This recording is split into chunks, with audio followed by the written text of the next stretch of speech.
African Communal System before European democracy.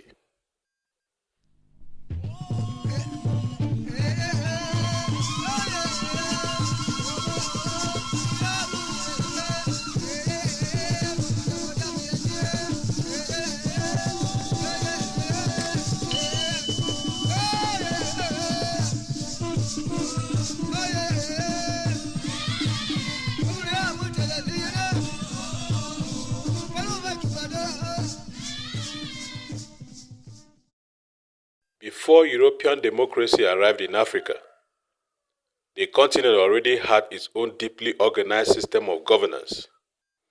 Systems built on community, dialogue, and shared responsibility.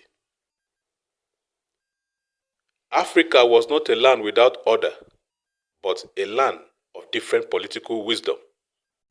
African society governed themselves through kingdoms, empires, council of elders, clan systems, and various institutions that reflected local realities. At the heart of African political life was the communal system. Here, society was not centered on the individual but on the community. Land belonged to the people collectively. Decisions were made together. Survival was shared. A guiding philosophy across many societies was, I am because we are.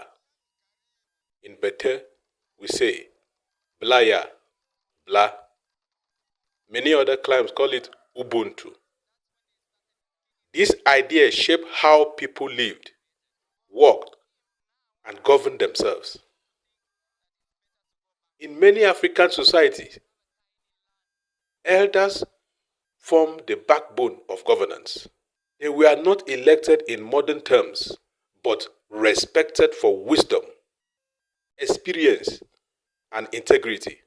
Under the shade of trees or in community requires, elders gathered to settle disputes, make decisions, and guide the people.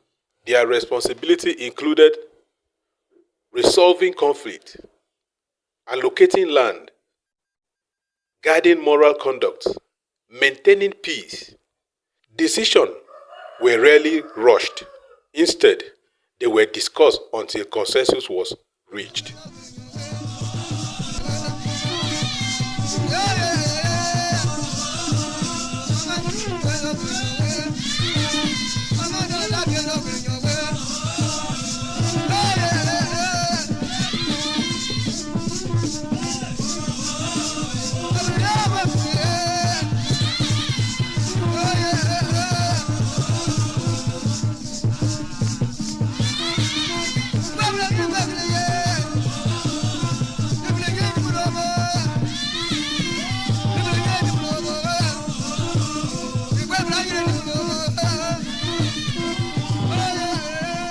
Modern society based on majority voting, many African societies practiced consensus democracy.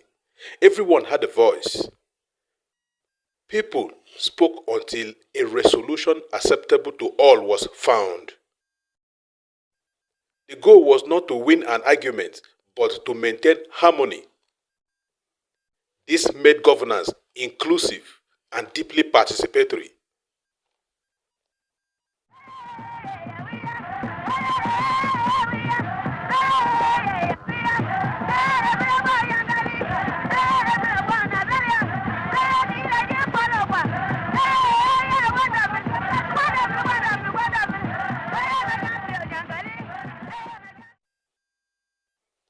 Across Africa, governance system varied but shared communal values. In Igbo society of West Africa, governance was highly decentralized, with village assemblies guiding decisions. Among the Yorubas, kings ruled with council that advised and checked their authority. In Akan societies, chiefs work alongside elders and queen mothers, ensuring balance in leadership. Even in stateless societies, kingship and custom-regulated political life. Justice in African communal system focused on restoration, not punishment. When conflict arose, the aim was to repair relationships, not destroy them. Methods included compensation, public reconciliation, mediation by elders, ritual cleansing. Peace within community was the highest priority. Economic life was equally communal. People farmed together, built together, and harvested together. Land was not privately owned in most cases. It belonged to the community. Wealth was measured not only by possession but by generosity and contribution to others. That is African society for you. With the arrival of European colonial powers, many African systems were disrupted. Centralized government replaced communal structures. The objective? Control. To achieve this, European powers introduced new systems of administration designed not to empower Africans but to make their rule easier and more profitable. That's the reason in Africa, governance remained a capitalistic venture. Taxes were introduced to take from majority and hand it over to a few. The consequences were profound. Many traditional political systems lost their independence. Local leaders became accountable to colonial authority instead of their people. This still exists till today. The most lasting effects remain psychological. Colonial democracy taught many Africans that political power came from above. That's why you hear phrases like order from above. When independence arrived, African nations inherited political structures designed for control rather than participation. European democracy engineered African politics. New borders were drawn, new laws were imposed. Traditional governance was often weakened or reshaped to fit colonial administration. This marked a turning point in African political history.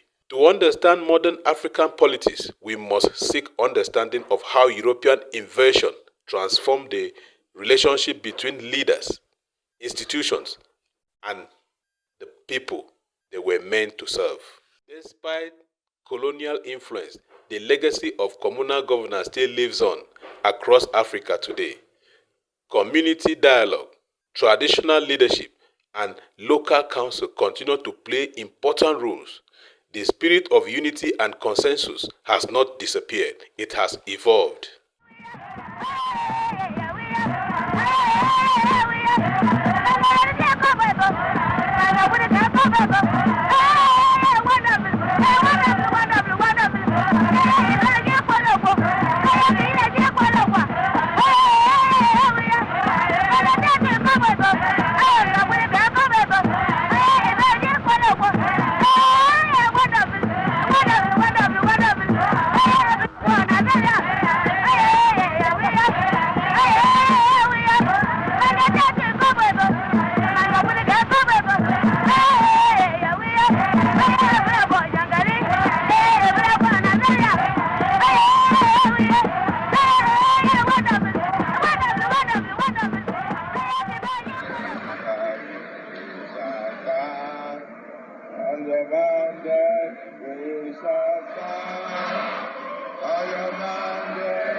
No be juju be that.